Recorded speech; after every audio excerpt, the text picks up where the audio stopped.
Welcome everybody to another exhilarating jail tour episode of Lockdown 23 in 1. That's right, and as you can see, I don't have the White Sox hat on no more. Lockdown 23 in 1 branded merch from here on out. Looks pretty good too, side profile. Logo came out great. It is reversed right now because that's how I have my camera when I do reactions. But they will be for sale on my Etsy page as well as all my artwork and t-shirts. I'm done with Teespring. Everything that I will be selling will be made by me and shipped by me. And as you can see, I got a couple other styles. You know, I'm gonna have plenty more where this came from. So be on the lookout on the Etsy page for that. I'll be sure to link it in the community post when everything's going. But I'm not gonna lie, man, I've been getting really deep into the apparel business. Cut out all those middlemen. Anyways, I apologize. I gotta do a little bit of self-promoting every once in a while. Like I said though, today we're gonna be doing a tour of a very modern day jail. As you can see, it's nice and shiny behind me. Coming from Fayette County in Pennsylvania. So let's get into it. If you enjoy all things lockup and crime related or very close to it, then this is where you want to be. Hit that like, subscribe, notification bell before you leave, and check out my playlist with many more videos for you to start watching today. This is the new Fayette County Prison, and we're very excited to present you with this short video of a virtual tour. Hold on, it said Fayette County Jail, but he's saying prison. Which one is it? Always remember, jail and prison are two totally different things, but some jails sometimes go through a transforming process where they adopt some of the DOC rules and regulations, not to mention how long they can hold an inmate there. So they're technically considered a jail/prison. But when this happens, they typically change their name to like correctional facility. So to see Fayette County Jail, but him calling it a prison, I'm a little discombobulated. My name is John Lanky. I'm the warden of this facility. And today, I'll be walking you through a few areas of our prison, and I welcome everybody to follow me along. Behind me, with the mirrored glass here, this is our central control center. There's not one functionality of this prison that is not run through central control. Everything runs through here. I call it master control. All the doors that open and close, everything is run through this area. This is what we call the brains of the facility. This is our intake area, so any new commits that come to our jail, it all begins here. Through these doors is our Sally port. It's just a garage. What kind of ciggies does Sally smoke? Sally ports. I made that up on Lockdown 23 in 1 if I remember correctly, and I said the joke out loud to the block. It took a second for people to register it, but I had them killers giggling. State troopers, your local police, constables, whoever it may be, bringing new commits to us. They'll pull in. From there, the inmates will enter through these doors in which they'll be processed. And look, also in that little Sallyport area, the officers will give you one last warning. If you got anything else illegal on, you better give it up now. And trust and believe, they will hit you with multiple felonies if you don't comply. If you look around, you have holding cells. There's 5, 4, and 3.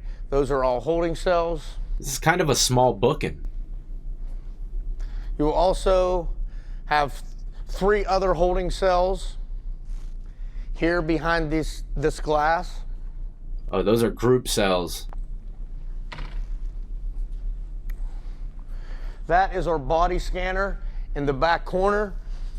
Similar to an x-ray machine.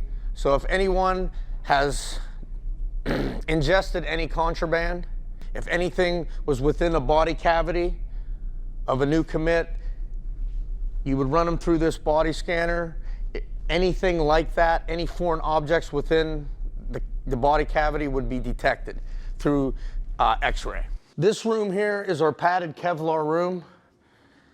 Put me in this cell right here, I'ma have to write my name on the wall. Gotta do it. It's too clean. Put a little heart with Brittany's initials in it. If a new commit is being violent or extremely intoxicated or under the influence, this is the dry cell. Very combative with arresting officers. This room here, they will enter from the Sally port directly into this room. The entire room is padded with a Kevlar type material. No toilets. To prevent harm. If they try to induce self-harm within here, it gives us a longer response time to come to their aid if they were trying to beat their head off the wall, any type of self-induced harm. It gives us a few extra seconds to get in here to prevent them from harming themselves any further. It also protects the officers within the jail if they are very combative. This front desk, as inmates come in, they sit here, or they will sit here where they'll be in processed by a correction officer. As they come in, they're asked if they have any scars, marks, or tattoos, similar things like that, medical conditions, any type of medication they may be on, anything like that will be in this exam room over here when they're seen by medical, so we could get a short medical background of them if they're on any medication, so we can continue that medication to ensure their health, safety, and welfare. So as they're placed in this computer, they're asked a bunch of questions. Any charges that they have, they're put in a computer, and it's basically, everything begins here. This is where they're placed. Once they come in here, then they're in our custody. So they call this booking, but they have the same exact kind of process when you go to an official prison. Some things are being done a little bit different, but for the most part, you're being registered into a database. And trust and believe, even these jails that have kind of a / prison theme to them, they're nothing like a real prison. Everything completely changes, but most importantly, the mentality and mood of the inmates, completely different. They're already been arraigned by a magistrate, then they get placed in here in our custody. So we don't hold anybody in here who hasn't already been arraigned. So once they come in here, that's done at the magistrate's office and booking center. Once they come in here and they're already arraigned. What is that, a Rode microphone? I need one of them. They're in our custody now. From this area, once they're placed into our computers and they're in our custody, they will remain in one of these cells here, and they will wait to be picked up by an officer and escorted to a housing unit, which we'll go to now. So this is one of our housing units, one of 5. First off, let me just say the checkered floor is immaculate. Seeing the pristine of this place would make me feel a little bit better about my situation. So we have 5 of these units within the entire facility. Each unit holds 66, has the potential to hold 66 inmates. And with that being said, the entirety between all the housing units, our medical units, and a few other places, we can hold a total of 336. 60 per unit ain't that bad. I've been in pods with over 100 people. So we have 3 of these pods are general population for males. One of the pods will be for females, and the other pod will be our RHU, which is short for restricted housing unit. Look at these phones though, I've never seen them built like this. Even got little dividers on the table. Make sure y'all's paperwork don't get mixed up. But looks like 2 phones for the whole pod, not to mention these little monitors here. Probably for visits, I'm not quite sure. And that's gonna bring me to my first negative about this place, alright? If this is the only amount of phones that they got, for 60 people, it's probably gonna get hectic on Friday. And when hecticity comes around, that's when the blades come out. This is what every cell looks like on every housing unit. Every cell is identical, except for 2 on each unit, which are handicap cells. First off, they got the mats with the built-in pillows. Can't beat that, man. That's what we call the Cadillac Coupe de Villes. But these cells are pretty standard. The only thing that I'm kind of seeing that's above average is the ladder to go up to the top bunk. Not to mention how pristine clean it is. 10 years of inmates being in it, trust me, it won't be no more. This is the rec yard. Rec yard. Outside rec yard. It is not temperature controlled. However, there's enough light that comes in. It's fresh air. This, by state standards, is considered outdoor rec. We will not have outdoor yards like you see on TV. This, by state standards, is outdoor rec. Once we open up fully, there'll be cornhole boards, ping pong tables. They'll be able to play handball. A bunch of different activities will be placed out here. A small little area to exercise. So, yeah, we do have a lot of plans for these yards. Located up here, there are 2 televisions, as you can see.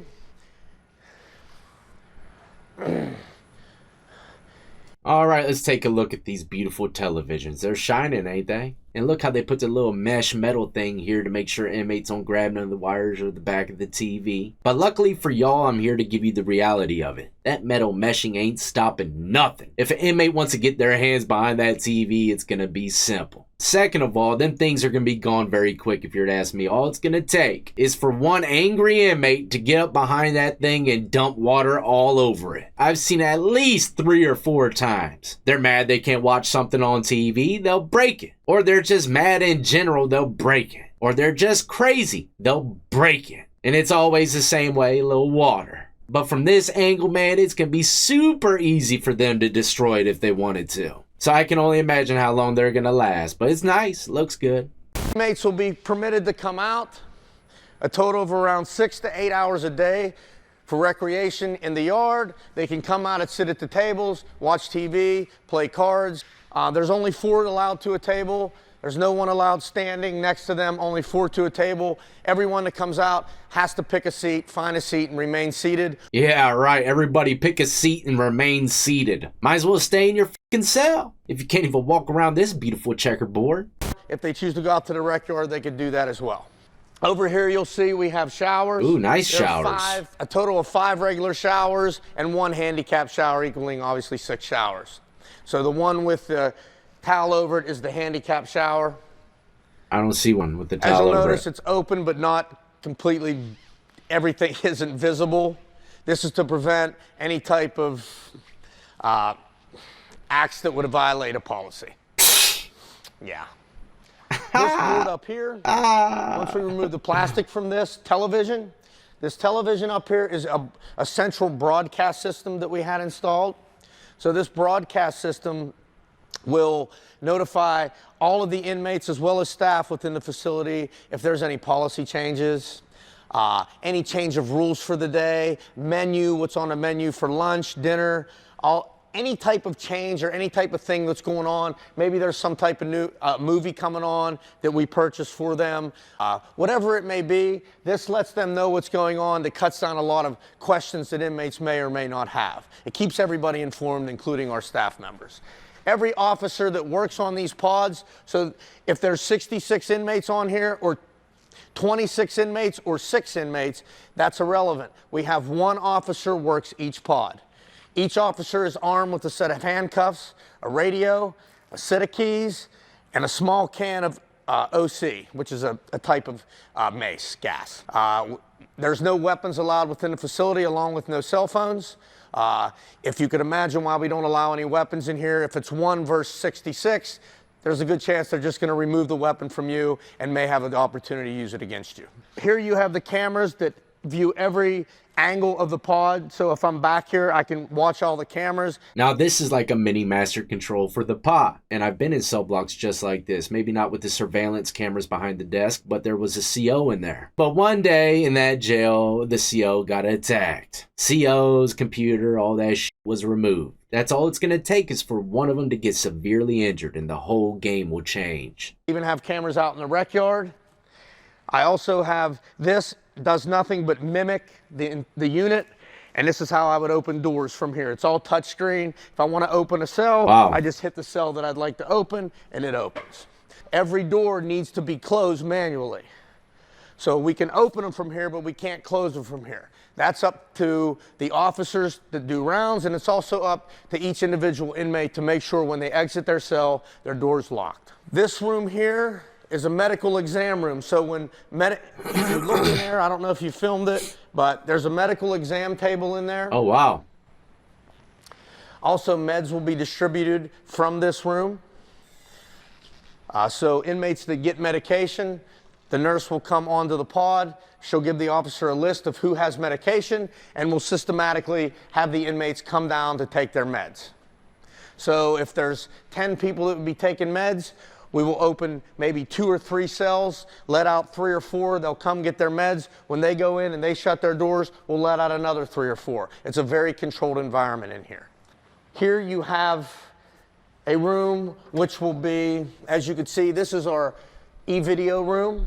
So this is for magistrate hearings. if they have court hearings, Wow. anything like that, they don't have to leave the unit for that. They can Zoom, Skype from here. That is a major perk to many inmates. A lot of places, they'll wake you up like 4 in the morning, chain you up to a bunch of other guys and take you to a whole nother room. Make you sit there and wait, usually in a little plastic chair for the judge to pop up on the TV. It's horrible, man. So for it to be inside the pod, you only steps away from your cell, very convenient. But at the same time, a lot of people do like the movement. Gives them opportunity to do certain things, or just helps them to kill time a little bit better, looking at a different environment. So it's all up to the person, but for me, much more convenient. Let me see if I'm getting this bond. If not, I'm going back to bed. That prevents a lot of transports. So anytime you have an inmate leave your facility on a transport, it's obviously there's a risk. Let's backtrack it really quick because I forgot to mention something. These are the showers. Keep in mind, not all jail showers are as beautiful and private as these. One of the most relaxing prison showers I was ever in was the exact same style as these ones. But in many places, jail or prison, they won't have none of this. It'll just be an open room. I remember Virginia Beach jail, if I remember correctly, man, if you were walking around on the top tier and just happened to glance down, the showers were wide open. Sometimes you look in there without even meaning to. I'm seeing cheeks in the peripherals. Or the COs, man, they'll do their rounds, and some guys, they would look forward to it. They'll run down there, get in the shower, knowing damn well that CO is going to get a full glimpse. So once the inmates come to this unit, as I said, everything is brought here. But the main focus of my administration, myself, along with my administration, is going to be programming. We are going to be through Sheriff Custer and through the Fayette County commissioners and everybody. We've all got together and we decided to adopt an Ignite program. This Ignite program is a curriculum which my Deputy Warden Angie Kern will be heading up. This curriculum has multiple programs. When I say different programs and opportunities, we're going to provide cooking classes here, janitorial classes here. We're going to provide how to write checks, how to manage bank accounts, how to grocery shop, how to bargain. Things that we all take for granted every day, that some of the unfortunate people that come in here, I don't want to say they're unfortunate, but it's unfortunate that they don't know how to do any of these things. It's not their fault. Maybe it is. It's irrelevant. We're going to try to help as many people as we can through all of these programs. And there's a few reasons for this. One, we want them to be better when they leave than when they came. I know how to write checks, I know how to make a bank account, I know how to save money, and I damn sure am not going to be trying to become a janitor. No disrespect to the janitorials out there. So with that being said, all the programs he just named would go straight out the window. Waste of time. They need to be given something more aggressive for people that might have already graduated high school. I know it can be hard, but, just wishful thinking. If I have someone here 15 days, if I can get him into a program for 5 days, it's better than nothing. At least, even if he takes one step forward, at least he isn't here anymore. He got in a program, at least now he's here. Even if it is 5 days and he gets out. We're going to try to make a difference with not just one, not just a few, but the many. The ones that don't want to get in our programs, that's fine too. All we can do is encourage it. Those programs will be held, once again, we will stay on the units themselves. So each of these rooms, so if we have any outside visitors who want to come in to run a program, this will be set up in a classroom style. Right now it's not, but it'll be set up in a small classroom. We'll keep the groups to a minimum of probably 10 would be it per each group. All I'm thinking about here is Super Bowl nachos spread out across that whole table for the pod. Man, oh man, this be the dice shooting room. I can see it now. Or a classroom, either or. The person heading up the group would be in the front, obviously. Back here you have all your connections. This right here is a panic button in case there was an emergency of some sort or you felt uncomfortable. There's a panic button here. It rings an alarm. It goes to central control. The officer, it goes everywhere. It's very loud. And we know exactly where it's at, and staff would come to render assistance. Each new commit that we receive, they will receive a tablet. So it's a small tablet. It's like an iPad, a small computer. And on these tablets, which everyone that comes in here gets one. So on there, they can view their mail. So there's no mail that comes in here. That cuts down on a lot of contraband within the facility. So when I say that, and I can't even comprehend that, because one of my favorite times of the day in lockup was having my name called for mail. Makes you outshine everyone around you, especially when it happens every day. Yeah, it makes you feel good. So I can't even imagine not having physical mail. just to explain it to you, a lot of people will place drugs in letters. They'll paste it on papers. They'll glue it to the back of stamps, whatever they can to get contraband into our facility. This is all digital. So everything comes on their tablet now. It goes to a third party, which they transfer all the mail from letter to this, and it sends it back to us. So it's very nice, it's very convenient, and it's going to cut down a lot of our contraband issues. On these tablets also, they can write request slips to staff. They can file any grievances if they have a grievance based upon whatever complaint they may have. That can be placed on there. They can watch TV on there. They can listen to the radio on there. They have the opportunity to text message. That's how they visit. They can visit through there as long as they're visiting. Anytime they're visiting, if you'll see here, this is a video visit. Your tablet has to be placed on here to have a visual video. We have 2 here, and we have 4 towards the back of the range as well, to where we can have up to 6 people visiting at one time. Now, you can be in your cell with it, and you could hear, you just can't visually see anyone for obvious security reasons unless it's on here, okay? In the tablets, I'm not going to lie, is something that I am very unfamiliar with. I mean, I know a lot about them and pretty much how everything works, but I've never had a chance to experience them. As soon as I was leaving prison, they were bringing them into the scene. I never forget the first time I seen one. I was like, damn, they're selling them now, man. That's cool, but I'm out of here. Everything in this facility will be based upon a meritocracy system. So what I mean by that is we will give you nothing except what you're required to have by law when you first come in here. Everything you get privileges-wise and will be earned. So if you make your bed every single day, you stand for count, you follow policy, you get involved in programs, every 30 days you'll be reevaluated. We start at level 2s and go to level 5s. So level 2 and 3s are basically your most non-violent offenders who are doing everything right, and your level 4s and 5s are the more violent offenders who aren't doing everything so right. So as every 30 days, so if you start as a level 5, which is the most violent, the most risk, I should say not the most violent, but you have the most potential to be violent based upon your charges, based upon your misconducts, past history at the facility, things of that nature. That's a classification process that everybody goes through upon entering. So every 30 days, if you come in and you start off as a level 5, you get reclassified. So if you've been misconduct free for 30 days, you haven't caused a problem, you get involved in groups, you have a job in here, which there are going to be plenty of jobs, then you may get classed down to a level 4, which gives you more privileges on your tablet, which may even move you to another housing unit completely, like this, another pod, that has more privileges than this pod. But that's a wrap, ladies and gentlemen. Hopefully you enjoyed a closer look at the Fayette County Jail. One thing's for sure and will always be the same. It doesn't matter how safe and shiny they make these new jails and prisons. It's a waste of the one life you got. So as always, take the high road and try to say no.